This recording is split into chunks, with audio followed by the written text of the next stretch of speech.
Bonjour et bienvenue dans votre hebdo. Au marché de Noël, animation et Père Noël étaient au rendez-vous le 15 décembre dans le parc des anciennes mairies. Et la pluie aussi. Pour rompre la solitude et l'isolement pendant les fêtes de fin d'année, les Petits Frères des Pauvres proposent 2 initiatives à Nanterre. En fin de journal, nous recevrons Valentina Henricchio pour nous en parler. Mais tout de suite, une fin d'année calme, sereine et tranquille, c'est ce que vous propose la section yoga de l'ESN, Zénitude assurée.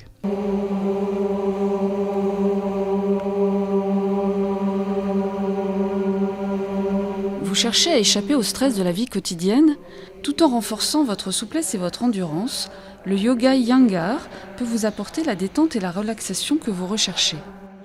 La section ESN Yoga vous invite à découvrir cette pratique développée par un grand maître indien. Le yoga Iyengar est basé sur le Hatha Yoga, qui est un yoga postural, dans lequel on travaille aussi les techniques respiratoires comme le pranayama et la relaxation. Alors le yoga Iyengar met avant tout l'accent sur l'alignement du corps, sur la précision dans le mouvement et sur l'intensité.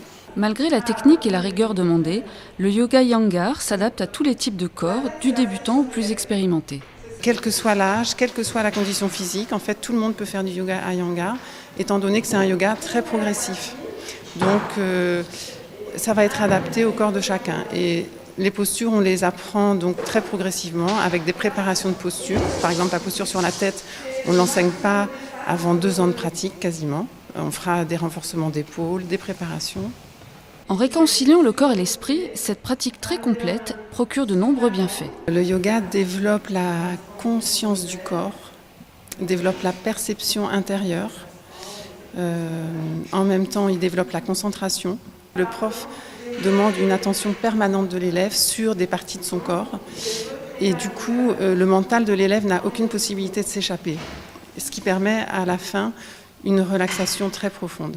Ce qui m'a plu dans le yoga Iyengar, c'est l'intensité et la précision dans les postures. Effectivement, le fait que ce soit un yoga très dynamique, très précis, mais qui n'apporte pas qu'un bienfait pour le corps, le physique, mais aussi beaucoup pour le mental, et qui permet de calmer la globalité de la personne et d'être vraiment zen.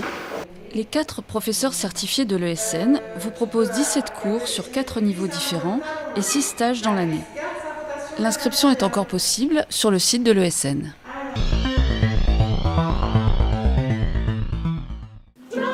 L'association des commerçants du centre-ville et la municipalité proposaient pour Noël des animations dans le parc des anciennes mairies.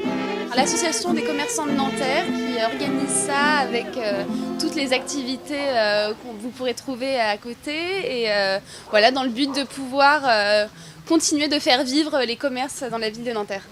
On a fait des petits photophores, des petites bougies de Noël, c'est fait maison, c'est artisanal. Donc pour les gens qui n'ont pas les moyens de s'acheter des choses un peu chères, ce moment de partage, ce moment de convivialité, de voir les gens et puis de découvrir d'autres choses. Malgré une météo digne du pôle Nord, mais tout indiqué pour accueillir le Père Noël et son traîneau, les visiteurs, petits et grands, ont parcouru les allées du parc. C'est très bien, c'est une très bonne initiative. Alors maintenant, c'est dommage que le temps s'y prête pas trop. On est venu voir les nouvelles activités proposées par la mairie puisqu'il y en a assez souvent et c'est vrai que c'est super sympa parce que c'est rare dans une ville d'avoir autant de propositions d'activités pour les familles et notamment pour les enfants. Chocolat chaud et crêpes pour se réchauffer, maquillage et manège pour s'amuser, avant la rencontre tant attendue avec le Père Noël en personne. Avant le 24, le soir, je m'en vais avec mes reines. Je survole les maisons et je vais donner tous les cadeaux. J'ai la liste de tous les enfants. Puis je sais que l'enfant a tel cadeau, en essayant de ne pas se tromper. Puis toute l'année, on prépare les cadeaux. On fabrique les cadeaux pour les enfants. Heureusement que j'ai les lutins qui me donnent un coup de main. J'ai au moins 100 lutins qui travaillent avec moi pour préparer tous les cadeaux. Même des fois, c'est eux qui vont m'aider le jour de période de Noël, ils vont venir avec moi pour donner les cadeaux. Sinon, je ne pourrais pas. Des grandes villes comme Nanterre, il y a trop d'enfants. Je ne peux pas faire tout. Dès ce soir, le Père Noël, il nous l'a promis, va rendre visite aux enfants de Nanterre. Alors un conseil, soyez sages, mais pas trop. Joyeux Noël! Et pour prolonger la fête, rendez-vous avec les élus du conseil municipal de la jeunesse. Ils vous invitent du 26 au 29 décembre dans le parc des anciennes mairies à profiter d'une patinoire et de plein d'autres activités.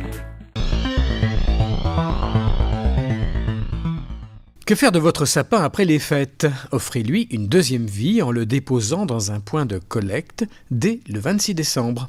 La liste complète des points de collecte se trouve sur nanterre.fr.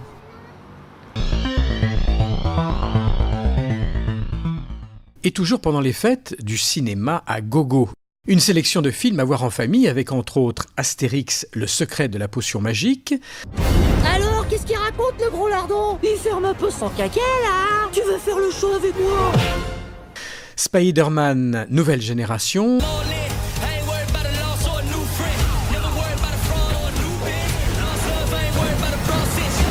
Ou encore le retour de Mary Poppins.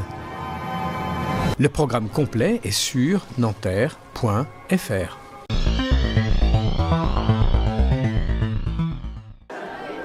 L'association Les Petits Frères des Pauvres organise 2 événements, la veille de Noël et du jour de l'an. Pourquoi ces rendez-vous sont-ils importants ? Noël, c'est l'action phare de la mission des Petits Frères des Pauvres, telle qu'elle a été conçue par le fondateur Armand Marquiset, parce que c'est à Noël où la solitude a un poids beaucoup plus fort que pendant tout le reste de l'année. Donc nous, à Nanterre, on organise un déjeuner dans un restaurant de Nanterre le 24 décembre qui verra la participation d'une vingtaine de personnes accompagnées, plus une dizaine de bénévoles, et un réveillon le 31 décembre, donc qui verra en tout la participation d'une soixantaine de personnes, donc personnes accompagnées et bénévoles. Il y a une salle qui nous est prêtée par la mairie de Nanterre à l'espace Amitié et Loisirs des Seniors. Donc ça fait plusieurs années qu'on organise ça pour les personnes accompagnées.